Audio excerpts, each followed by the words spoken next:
So the boys at that school where Mr. Keating is teaching are there because they or somebody in their life wanted them to be a doctor, a lawyer, businessman, an engineer.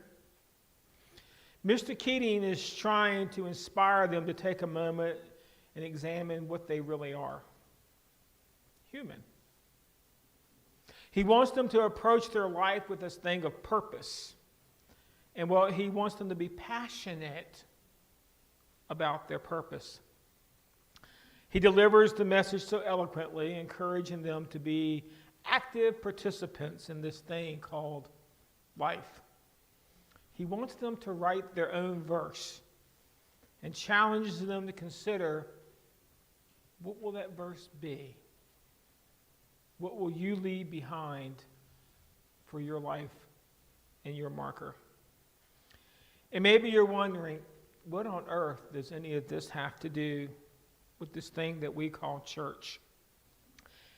And what it has to do with it is all about this thing that we call focus. Focus. What is the church supposed to be focused on? And that's kind of where we're going to take our next little law from. And folks, this one is a doozy. I'm just going to go ahead and warn you. Because this morning we're going to be talking about the law of mission. Real church growth starts with a culture of mission, not worship. Yeah, I can feel it. Yep, I'm in some dangerous territory. By the time we're done, there may be some clenching of teeth, maybe even a little hair standing up on the back of your neck. And that's because outwardly speaking and inwardly focused, emotion goes hand in hand with worship. So I'm in some very emotional territory. So I thought to get this whole thing started today, I would kind of let you go behind stage with me and kind of look at how the sausage is made.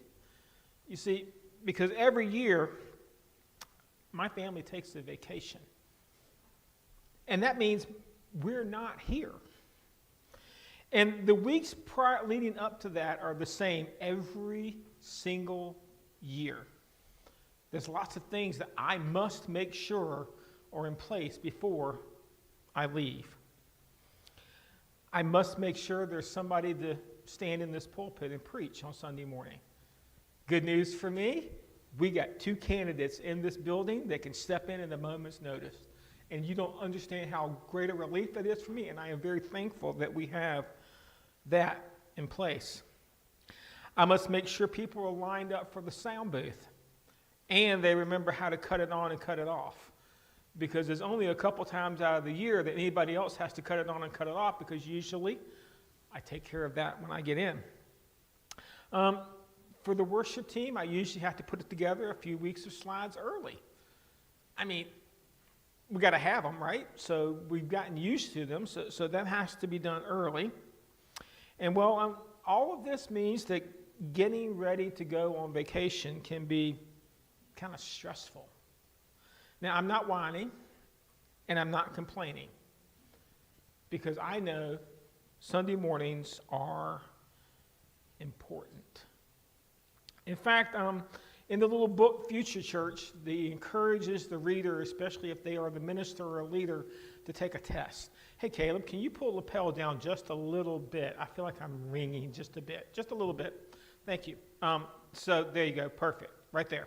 So he encourages you to take a challenge, and I took that challenge, and as I began to take the spreadsheet and add up the hours, I found out I spend about 20 to 25 hours a week getting ready for this thing that we call worship. Isn't that interesting? Now, some of that is study for future sermons. I'm one of these weird people. I sometimes write months in advance, and I'm studying and researching not for what I'm going to preach this week. I'm looking down the road a little bit. So that's part of my hours.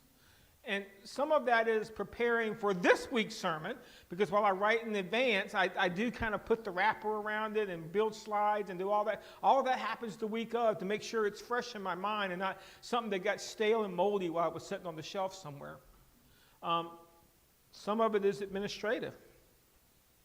Slides, fill in the blanks, things like that. Just little things. And, well, some of it is people related. This doesn't just happen magically. There is interaction between people that kind of has to be orchestrated. And I was joking with Gary and Rich that if I hadn't had my other idea of what it was going to be the skin, what I would have done this morning, I would have made it look like a 3-ring circus up here. Because sometimes that's what it feels like. You're standing in the middle of a 3-ring circus. And you know what the thing is? It's normal. It's normal. If you go from church to church and you talk to people that are in ministry, this is normal. And the thing is, the smaller the church, the more hours you usually spend getting ready for this thing that we call worship. I've spoken with Gary and Rich, and they both tell me I have it extremely easy. After all, when they were doing this, they had to do everything. I got somebody picking out songs and putting it together. I could not imagine what it would be like trying to put together the singing portion, and you couldn't imagine what it would sound like trying to listen to me lead a singing portion. It's not my gift. And that's important for us to remember, because I'm spending the time, but guess what? I'm not the only one that's spending time. The building has to be prepped. Yeah, those communion cups, they don't walk to the trash by themselves. Somebody has to take care of that. Songs must be picked, and songs must be practiced.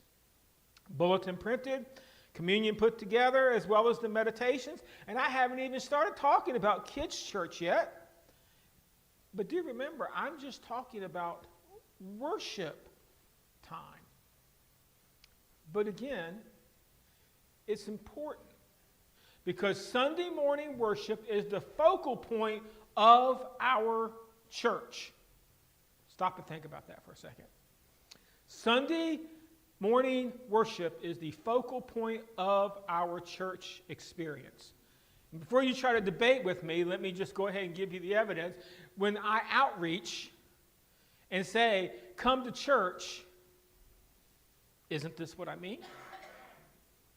When I go out and I invite my neighbor to come to church with me, isn't this what I mean, come to church? I certainly don't mean come to church at 9 a.m. on Monday morning, because there'll only be one person here, right? I certainly don't mean come at 9 o'clock on Friday night, because most nights there'll be nobody here, right? When I say come to church, this is what I mean. But should it be? See, as I began reading through this book, the author made a very interesting statement that I don't like. I shared it with you in the email this week, and we're going to put it on the screen. If you start your culture with mission, you get worshipers. If you start your culture with worship, you get worship services. Again, I don't like that. In fact, how about we just let that soak for a little bit, and we'll come back to that statement, and let's go where we really want to talk about when we think about this idea of worship. Let's see what Jesus had to say about this idea of worship. And as you read through the Gospels, lots of people worshiped Jesus. There are more verses there than you want me to attempt to read, and you don't want me to have to listen. You don't have to listen to me read all of them. Lots of people were worshiping Jesus. And usually it was in response to something that he did. So he healed somebody, he walked on water, he fed 5,000 people, he did something amazing, he brought somebody back from the grave, and immediately everybody's response was to worship. Never once did Jesus give specific instructions on how to worship. I'm sorry to tell you, he didn't tell you that you're supposed to have 4 songs, followed by communion meditation, followed by communion, followed by a sermon, followed by a song, followed by whatever. There are no instructions on how to do a worship service. Isn't that amazing? I mean, there should be, right? You know, are we supposed to light candles before we do worship? I don't know. Some churches do it. You guys don't want me playing with fire. I get it. So we don't do that. But there are no instructions. However, he did scold the Pharisees, you know, those religious people, about the idea of insincere worship. Matthew chapter 5, verses 8 and 9 says, "You hypocrites." Boy, what a way to start off, a way to welcome people, right? "You hypocrites, Isaiah was right when he prophesied about you. These people honor me with their lips, but their hearts are far from me. They worship me in vain. Their teaching are merely human rules." Wow. And not only did he scold the Pharisees about their insincere worship, he absolutely did say, "But I want to make sure you get it. This is who you are supposed to be worshiping." Jesus said to him, "Away from me, Satan, for it is written, worship the Lord your God and serve him only." Matthew chapter 4, verse 10. Therefore, my worship is supposed to be focused on the person of God. And I got to tell you, that's hard. Why is it hard? Because I know God exists, but I just want to go ahead and tell you, I've never had a face-to-face with God. How do you know? I'm still here. Because if I had a face-to-face with God, then the Bible says I wouldn't be here anymore. I've never had that moment, so this whole idea of worship gets very complicated. So it would have been nice if Jesus would have given some instructions. But interesting enough, when it comes to the idea of worship, he only ever had one really, we'll call it doctrinally centered discussion about worship. And it is found in John chapter 4, and it's only 4 verses long. But man, what a 4 verses. And I'm actually going to add 5 to it this morning as we read John chapter 4, verses 20 through 24. "Our ancestors worshipped on this mountain, but you Jews claim that the place where we must worship is in Jerusalem." "Woman," Jesus replied, "believe me, a time is coming when you will worship the Father neither on this mountain nor in Jerusalem. You Samaritans worship what you do not know. We worship what we do know. For salvation is from the Jews. Yet a time is coming, as now have come, when the true worshipers will worship the Father in spirit and truth, for they are the kind of worshipers the Father seeks. God is spirit, and the worshipers must worship in spirit and in truth." Very familiar story. So I'm not going to give you a whole bunch of background, but I do want to hit some of the high points. Jesus is in Samaria.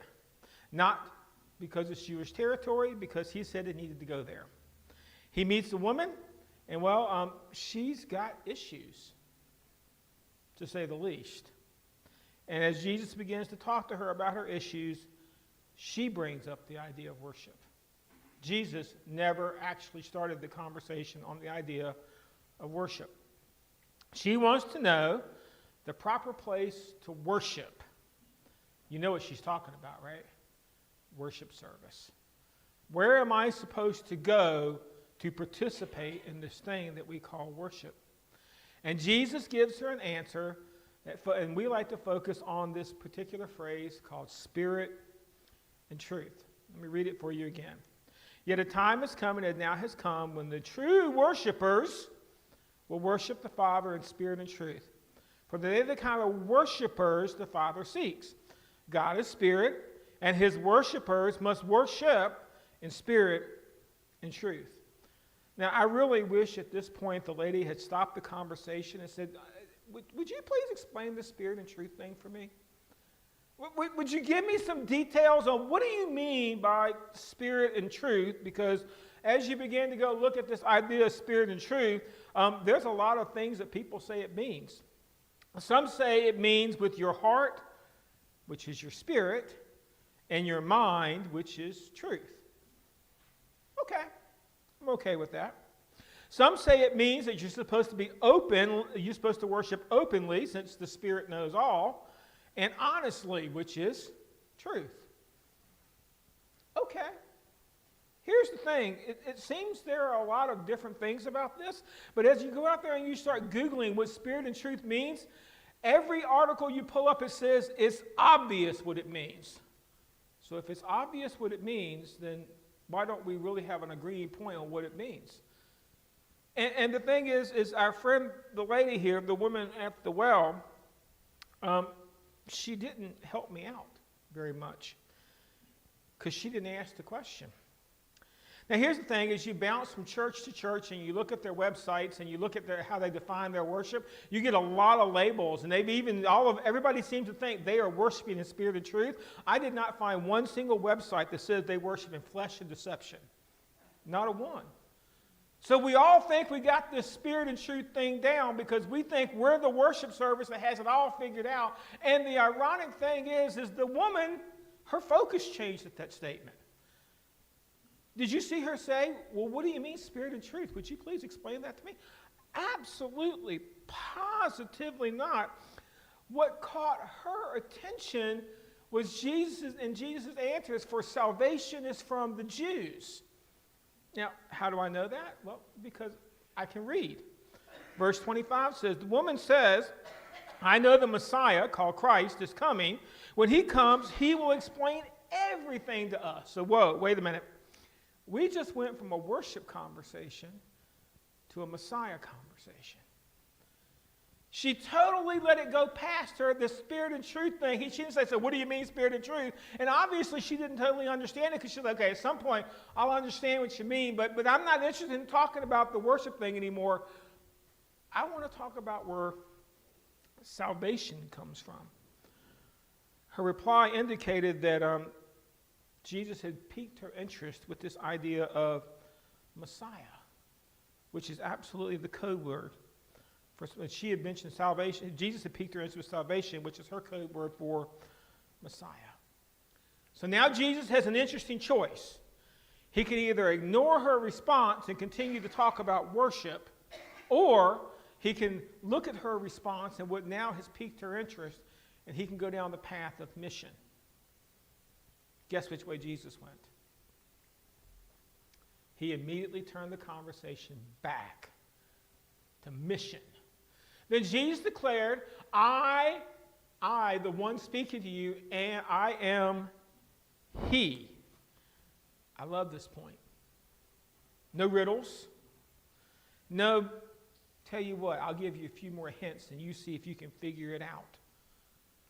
When the woman said Messiah, Jesus said, you found him. By the way, if you want to start talking chronologically, this was the first woman that got proclaimed to, at least in the book of John. The first person to hear Jesus openly say, I am him.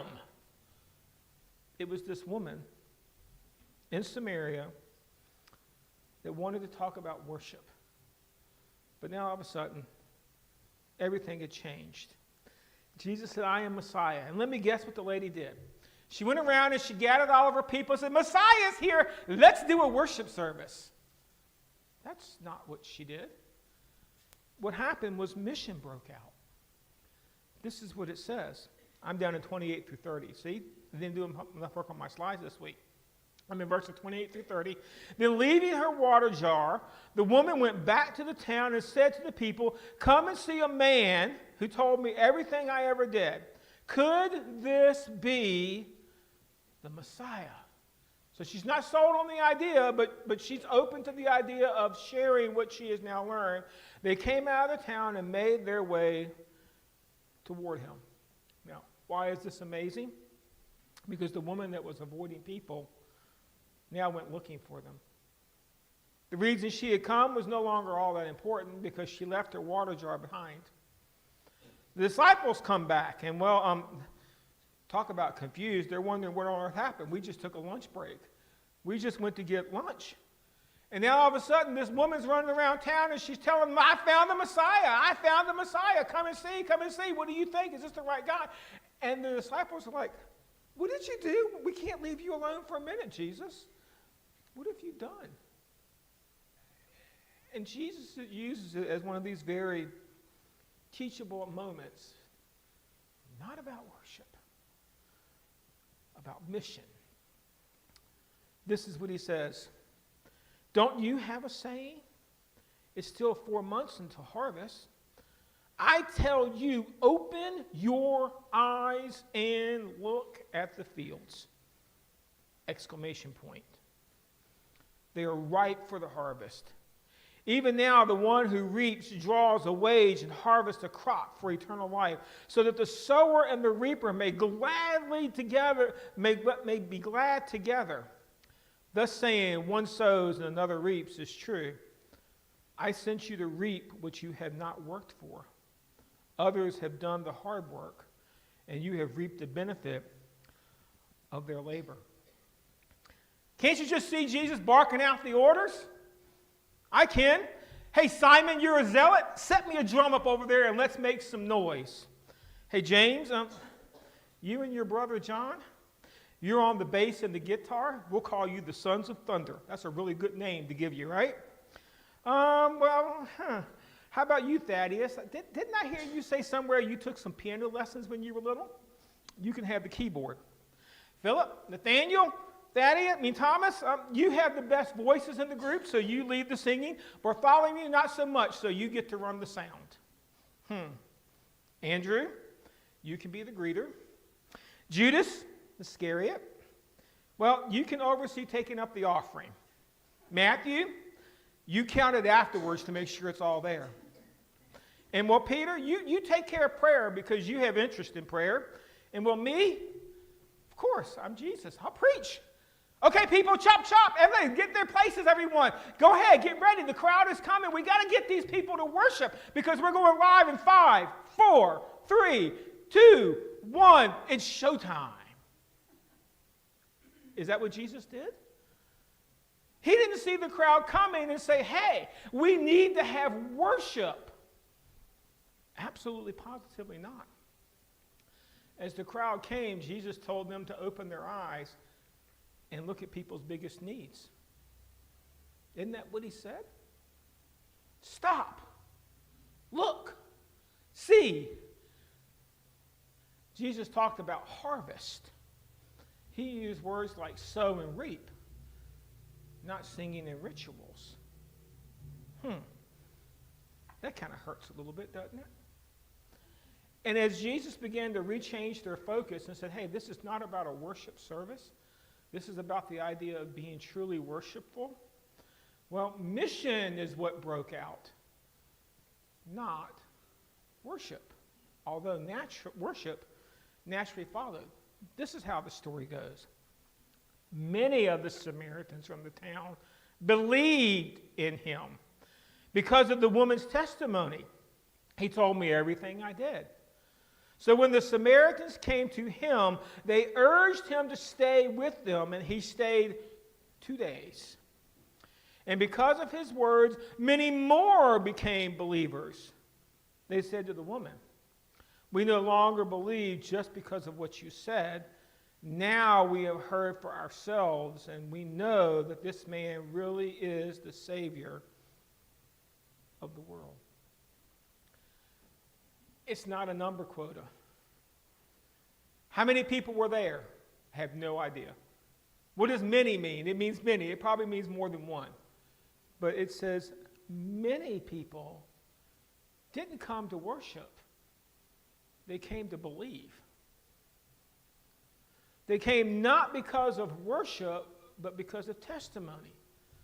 They didn't show up because, hey, let me tell you something. Come and listen because you've got to hear these people because they can carry a tune and they are awesome. No, what did she say? Come and see this man that told me everything about my life.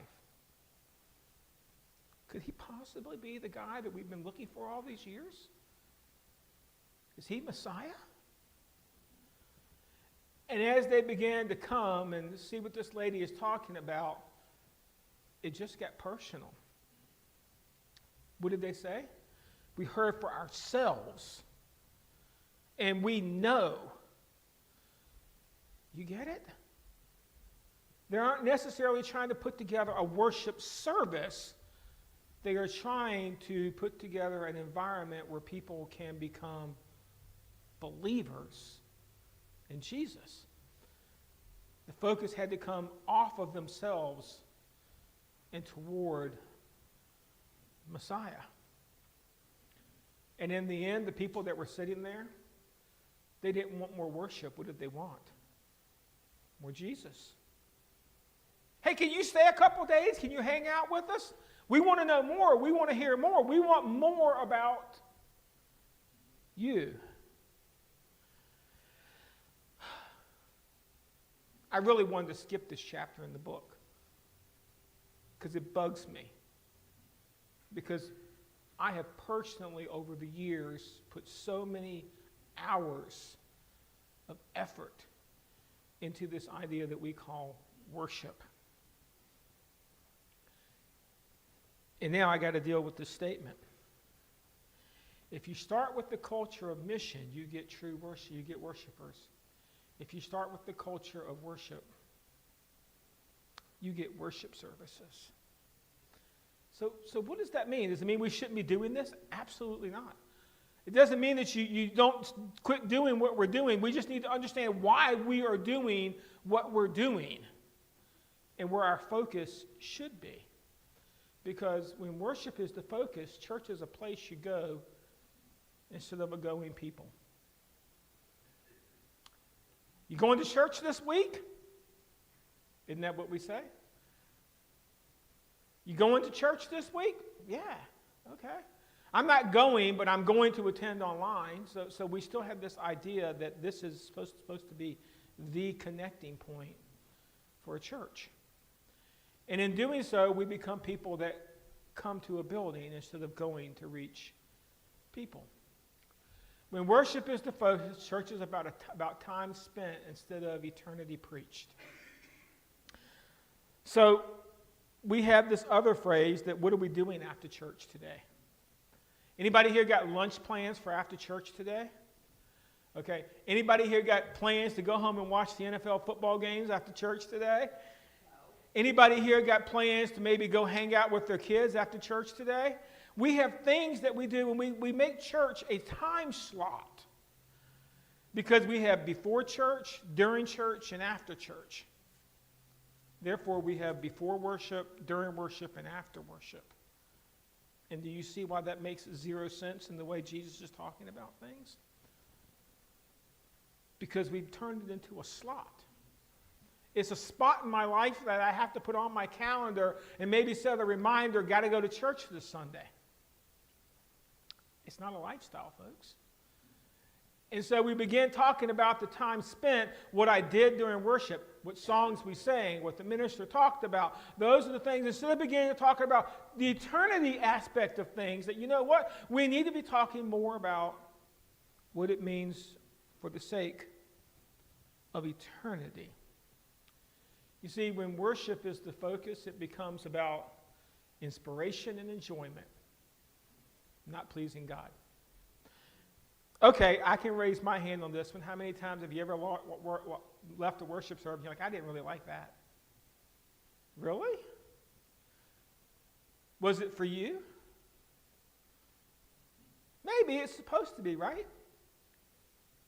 That's not what we say.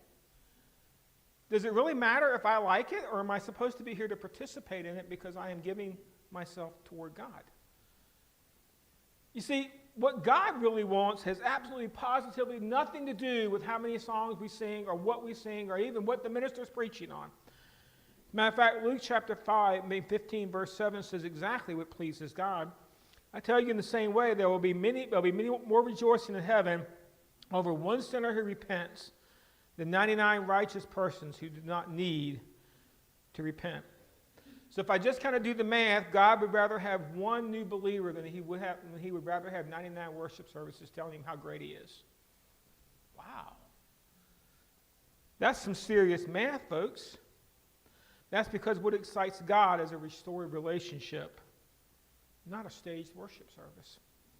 Matthew chapter 15, verses 8 and 9 said, "These people honor me with their lips, but their hearts are far from me. They worship me in vain. Their teachings are merely human rules." He's quoting right from what I read you earlier.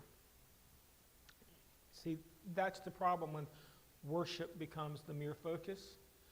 because, skip my little slide there, sorry. Give you a second to write your thing there. What excites God is the restored relationship. Because when worship is the focus, it becomes a programmed event, not a restoring experience. A programmed event. Isn't that what we do on Sunday morning?